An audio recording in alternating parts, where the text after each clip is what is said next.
बहुत गरीब है, कर्जे में डूबे हुए मजदूर के बेटे थे प्रदीप मेघवाल। उनके पिताजी ने मेरे हाथ में उनकी अस्थि रखी थी प्रदीप की।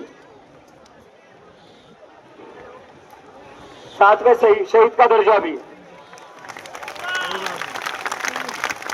प्रदीप के पिता से मैं जब मिलने गया था तब उन्होंने बताया,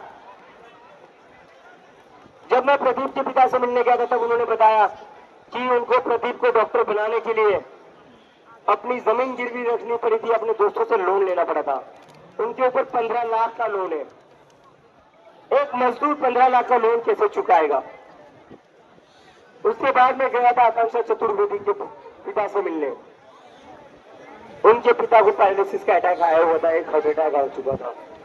आकांक्षा के पिता छोटा मोटा केटरिंग का बिजनेस करते थे, लेकिन पैरालिसिस के अटैक के बाद उनका वो बिजनेस भी बन गया, घर में कमाने वाला कोई बचा नहीं। उनका ये कहना था कि मेरी बेटी कल को डॉक्टर बन जाती तो घर बेटी आगे बढ़ाती, छोटे भाई को भी बेटी पढ़ाती। आकांक्षा के पिता के ऊपर 20 लाख का लोन है। कैसे ये परिवार अपना गुजारा करेगा? और शर्म की बात यह है कि महाराष्ट्र के जो बीजेपी के मुख्यमंत्री है वो आकांक्षा के घर से बस 500 मीटर की दूरी पर रहते हैं। मैंने आकांक्षा के पिता से पूछा, क्या आपको बीजेपी के किसी मिनिस्टर का कॉल आया, एमएलए का कॉल आया या कोई मिलने भी आया? तो उन्होंने कहा नहीं, कोई भी मिलने नहीं आया। एमएलए 5 मिनट की दूरी पर रहता है।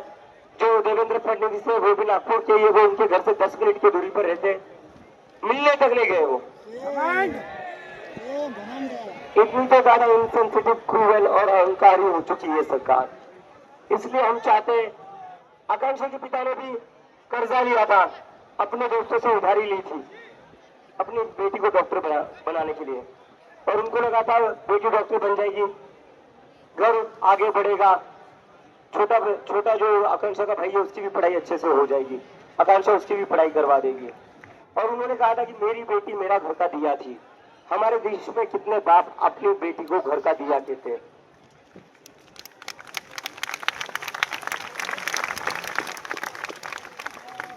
सिर्फ स्टूडेंट्स नहीं, परिवारों के भी सपनों को मारा है, परिवारों की भी जिंदगी खत्म कर दी है।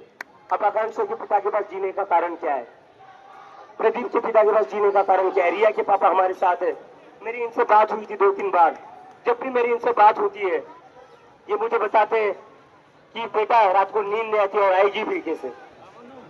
मैंने इनसे पूछा, सर आंटी कैसी है, मैडम ठीक है? तो उन्होंने बोला कि मैडम तो सो ही नहीं पाती, रात बहुत 4-4 बजे तक जागती है, रोती रहती है। यह हाल है इन परिवारों का। आज भी ये उस दुख से बाहर नहीं निकल पा रहे। और नरेंद्र मोदी धर्मेंद्र प्रधान का बर्थडे मना रहे थे, और कल धर्मेंद्र प्रधान रेखा गुप्ता का बर्थडे मना रहे थे। इन लोगों को कोई फिक्र नहीं है, कोई चिंता नहीं है। कितने बच्चे मरते कितने नहीं मरते इनको कोई फिक्र नहीं, क्योंकि इनके अपने खुद के बच्चे नहीं है, और इनके जिनके बच्चे हैं वो इस देश में नहीं है, वो बाहर पढ़ते हैं।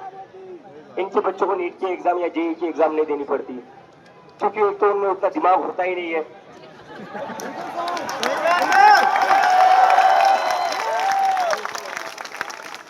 आप मिनिस्टर है तो आकर बेटा एमएलए बन जाएगा, बेटी एमएलए बन जाएगी।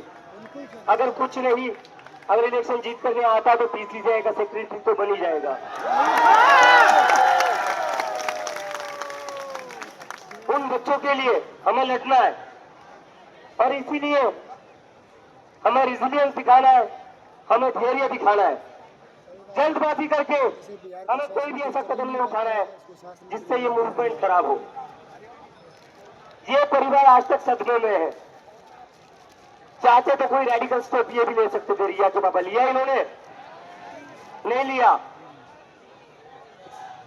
सर आप एक बार बात